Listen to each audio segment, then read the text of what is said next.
మీ మోకాల నొప్పులకు ఎటువంటి సర్జరీ లేకుండా ఎపియాన్ పెయిన్ క్లినిక్ అందిస్తున్న అత్యాధునిక చికిత్స.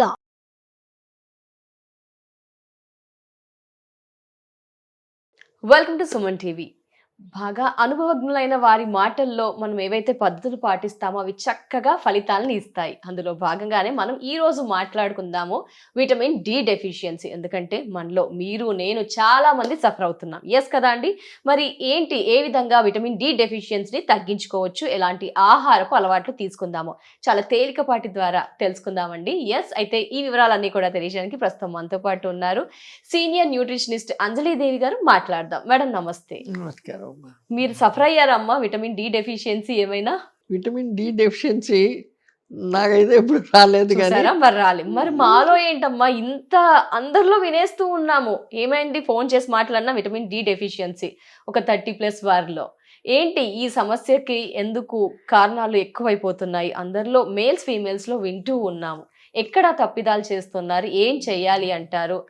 అందరూ బిజీ స్కెడ్యూల్ కాబట్టి మాకు ఎండలో నిల్చోలేకపోతున్నాం అంటున్నారు. సో దీనికి ఆల్టర్నేట్ గా మీరు ఏమైనా చెప్తారా? ఎలాంటి పద్ధతులు పాటించాలి అంటారు? ఇప్పుడు వైటమిన్ డి అబ్జర్వ్ కావాలంటే కాల్షియం ఉండాలమ్మా. కాల్షియం ఉండాలి. ఎండ ఉంటే సరిపోదంటారా? కాల్షియం లేకపోతే వైటమిన్ డి అబ్జర్వ్ కాదు.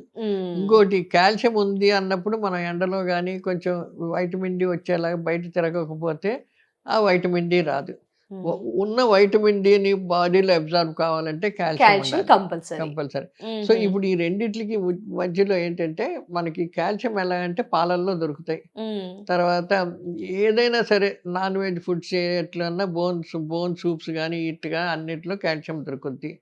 పాలు, వెన్న ఇటువంటి అన్నిట్లో కాల్షియం మనకు దొరుకుతూ ఉంటుంది.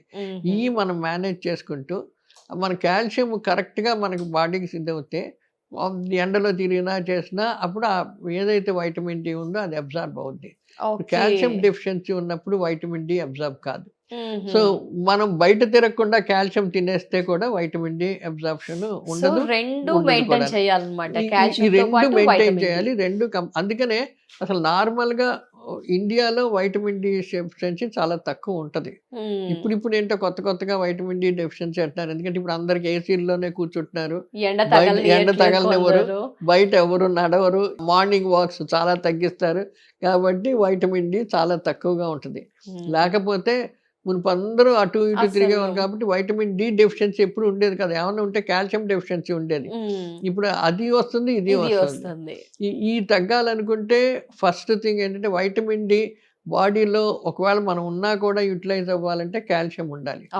సో ఆ కాల్షియం రిచ్ ఫుడ్స్ ఏంటి? పాలు, పెరుగు, వెన్న ఇటువంటి సంబంధించి, తర్వాత కొన్ని రకాల జంతు సంబంధమైన ఫుడ్స్, దాంట్లో బోన్స్ అలాంటి సూపులు ఇలాంటివి చేసినప్పుడు అందులో కొన్ని వస్తాయి. ఇలా అవి తీసుకుంటే మనకి కాల్షియం వస్తుంది.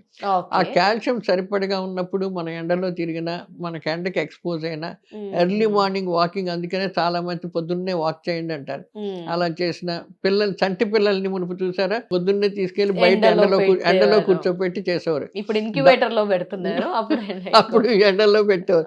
కానీ డాక్టర్లు కూడా చెప్పేవారు, పొద్దున్నేనమ్మా మీ పిల్లలకి కొంచెం నూనె రాసి బయట కూర్చోబెట్టండి 1 గంట, బోన్స్ అయ్యి గట్టి పడతాయని. ఆ ఎండలో ఉన్న వైటమిన్ డి అబ్జర్వ్ కావాలంటే అది ఎర్లీ మార్నింగ్ లోనే ఉంటది వైటమిన్ డి.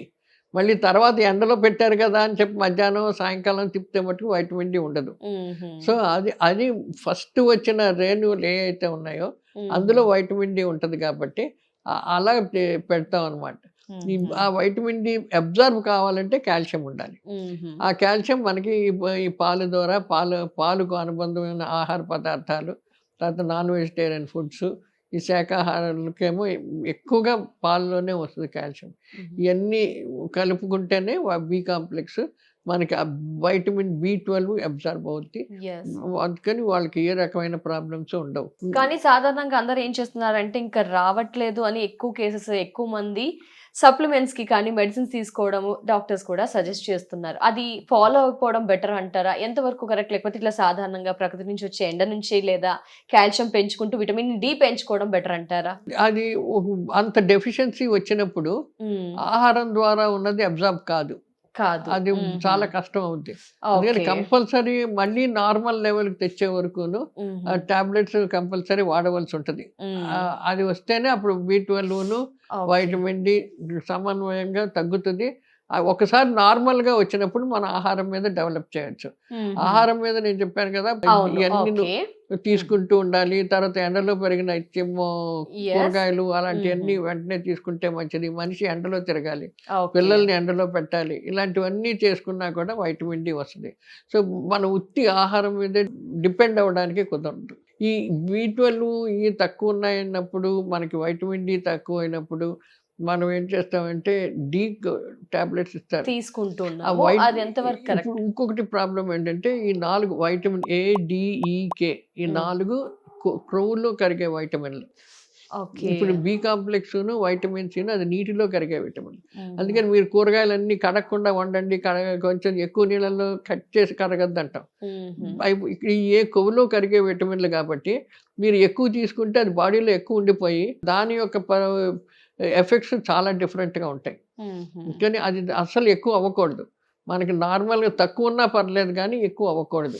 ఈ కొవ్వులో కరిగే విటమిన్స్ ఏవైతే ఉన్నాయో ఎక్కువ అవ్వకూడదు. దాన్ని మనం మెయింటైన్ చేసుకుంటూ ఉండాలి. వైటమిన్ డి ఏంటి, A, D, E, K ఈ 4 కొవ్వులో కరిగే విటమిన్లు. అవి మనకి బాడీలో ఉండిపోతాయి. మనం క్రొవ్వు ద్వారా తింటాం కాబట్టి బాడీలో ఉన్న ఫ్యాట్ ఏదైతే ఉందో ఆ క్రొవ్వులో ఉండిపోతాయి. కాబట్టి మనం ఆహారం ద్వారా మనం ఎక్కువ ఇవ్వక్కర్లేదు. మన బాడీకి సరిపోతే సరిపోద్ది. ఈ వైటమిన్ డి అబ్జర్వ్ కావాలంటేనే ముఖ్యంగా కాల్షియం చూసుకోవాలి. పాలు, బోన్స్ సూపులు కానీ ఇటువంటివన్నీ ఎక్కువ తింటే అప్పుడు వైటమిన్ డి బాడీలో అబ్జర్వ్ అవుతుంది. ఈ రెండు చూసుకొని చేయాలి. లేకపోతే వైటమిన్ డి తక్కువ ఉన్నా కూడా బోన్స్ డిఫెక్టివ్ బోన్స్ అని, ఫ్రాక్చర్లు అయిపోవడం, గవ్వ నడుస్తుంటే తన్మన్ ఇదైపోవడం చిన్నపిల్లల్లో మరీ ఎక్కువగా ఉంటుంది. అవన్నీ మనం చూసుకొని జాగ్రత్తగా పాడాలి. తప్పకుండా అమ్మా. నమస్కారం. నమస్తే అమ్మా.